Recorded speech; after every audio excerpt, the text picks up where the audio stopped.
Rick liked to travel long distances. He liked the road and new places. This time, he was alone without a partner. An old colleague has been getting sick quite often lately, and now he missed the trip again. But Rick didn't miss the company at all. Alone, he thought a lot about life, remembering his childhood. The guy's father was also a trucker.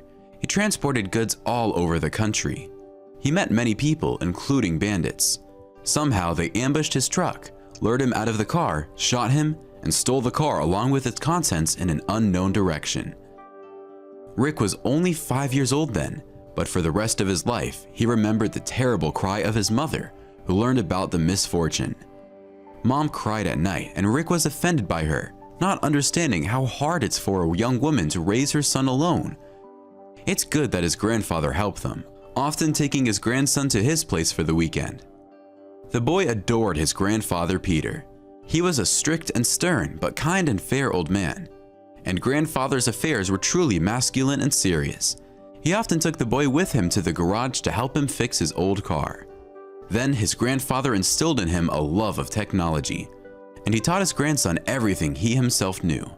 After that, the guy graduated from school, underwent additional training, and passed exams for all categories of driver's licenses.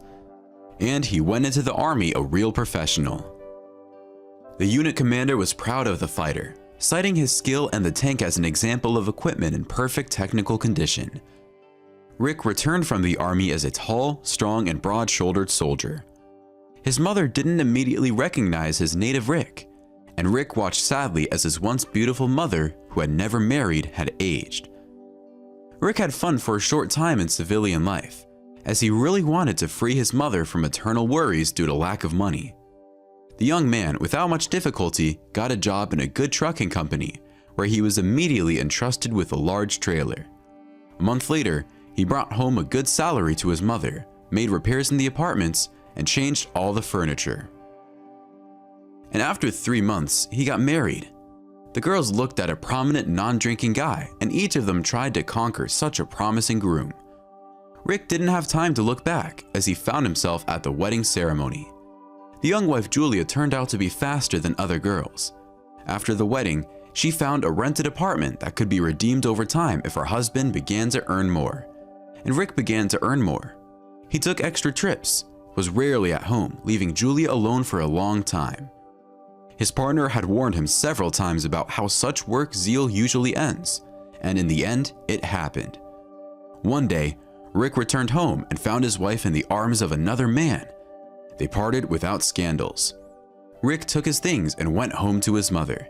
His mother was not worried, deciding that her son didn't love his wife very much. The woman didn't know Rick suffered from the betrayal of his wife, and how he hoped that an unfaithful wife would come to him, ask for forgiveness, and life would flow again in a calm direction. But Julia didn't come to him. She left for a big city, and there she soon married a wealthy businessman. She was smart and didn't waste any time. Rick grieved but continued to live. He drove his trailer, and on the weekends he rested and helped his mother with the housework. And today, he dreamed about how he could return home and have a delicious dinner in a calm atmosphere. The guy drove all day until it got dark, and the highway was noticeably empty. Suddenly, he saw in the distance on the roadside a strange figure, wrapped in black. It was a woman standing on the road, hoping to stop a ride. Rick slammed on the brakes. Night was approaching, and he couldn't leave a man alone on the road. The nun climbed into the cabin. She greeted him, crossed herself with a flourish, and turned to Rick to thank him for his kindness. The guy thought to himself, "What a beautiful woman." Huge green eyes looked at the young man from under the black cassock. Such eyes are only in fairy tales among princesses. "Thank you. I didn't know what to do. It gets dark quickly. There's no one, and I'm very afraid of wolves." Rick answered, putting on an important look of an experienced driver. "In our time, you don't need to be afraid of wolves, but of people, because there are so many criminals walking in the wild." And he immediately blushed with embarrassment and thought to himself, "I need to talk like a 100-year-old grandfather, otherwise I might have frightened the nun." But the young girl was neither afraid nor embarrassed. She turned out to be very sweet and sociable, and she is not at all like the timid, laconic servants of the monastery. Beauty introduced herself as Maria and began to question Rick about his work. The guy willingly answered the sensible questions of the nun, and gradually the conversation ceased to be constrained. He asked, "Where are you going, mother?" Maria smiled and replied, "We go in the same direction, and I'm not a mother since I left the monastery forever." Rick's surprise knew no bounds. "Why are you dressed like that?" Maria replied, "Because a fashion boutique has not yet been built in the holy monastery, and I left there in this form." And then she laughed, but then grew gloomy and added, "I need to see my father for the last time because he is dying, and I want to ask his forgiveness. The abbess did not stop me. She blessed me and let me go into the world." Maria told Rick her sad story. It turns out that the girl's father was a very rich businessman, widely known in business circles. His mother took care of the house and her daughter.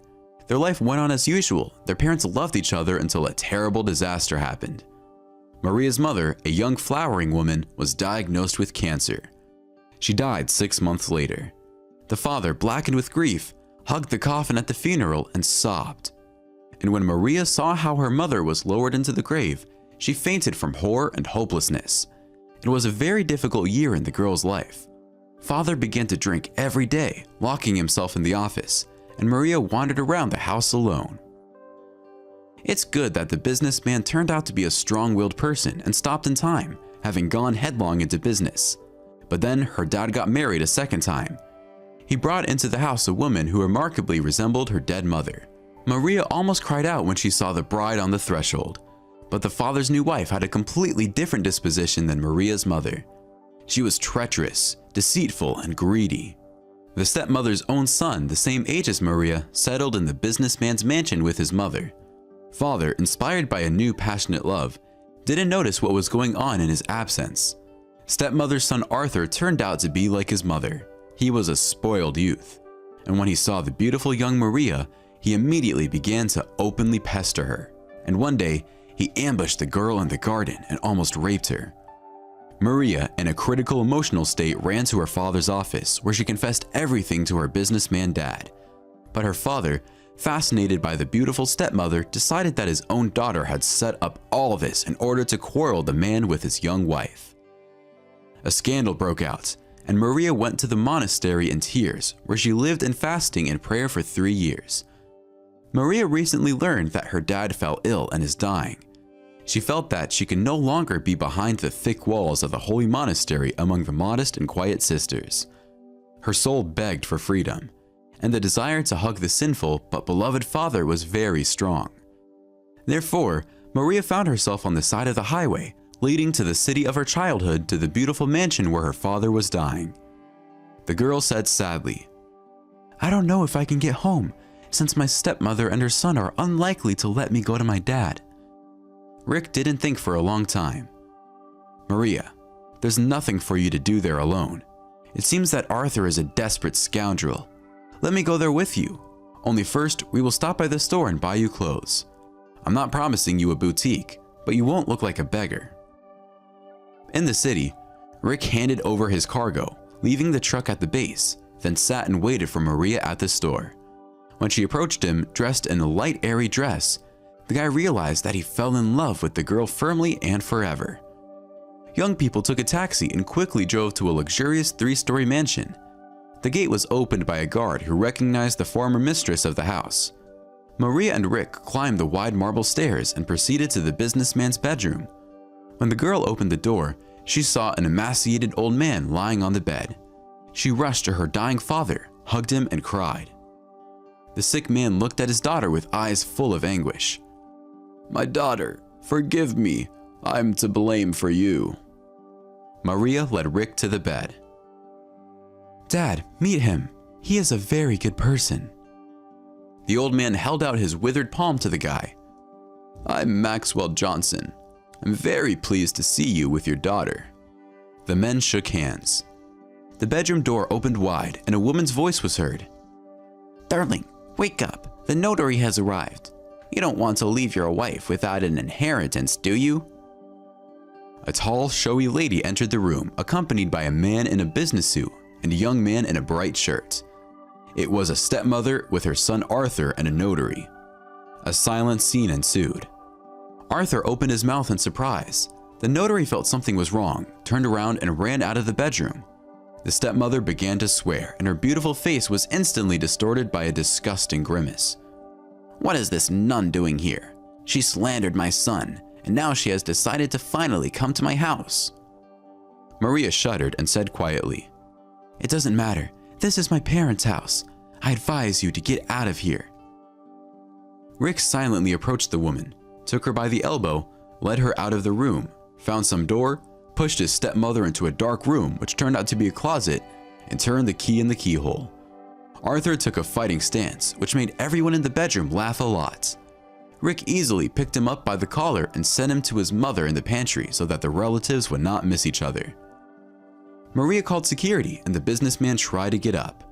He took a deep breath and told a story that amazed everyone. A man in his prime fell ill a year after his daughter left.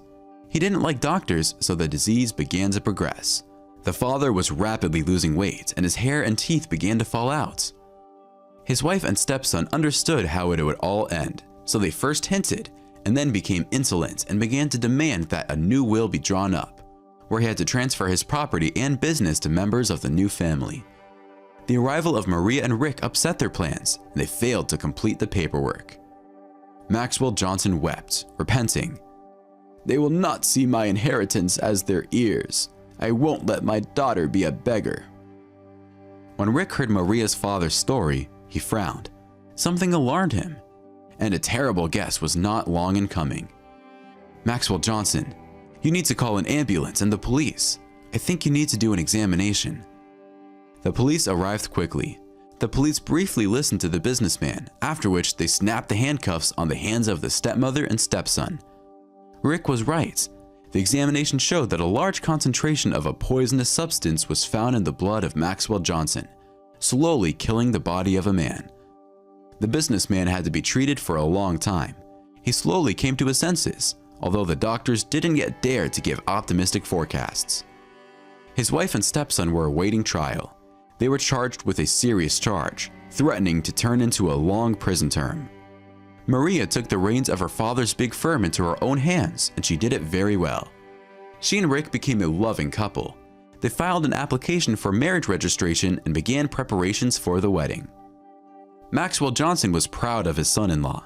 He sent out an invitation to the celebration throughout the country. He went on a well-deserved rest, remaining an advisor to his daughter on the affairs of the company.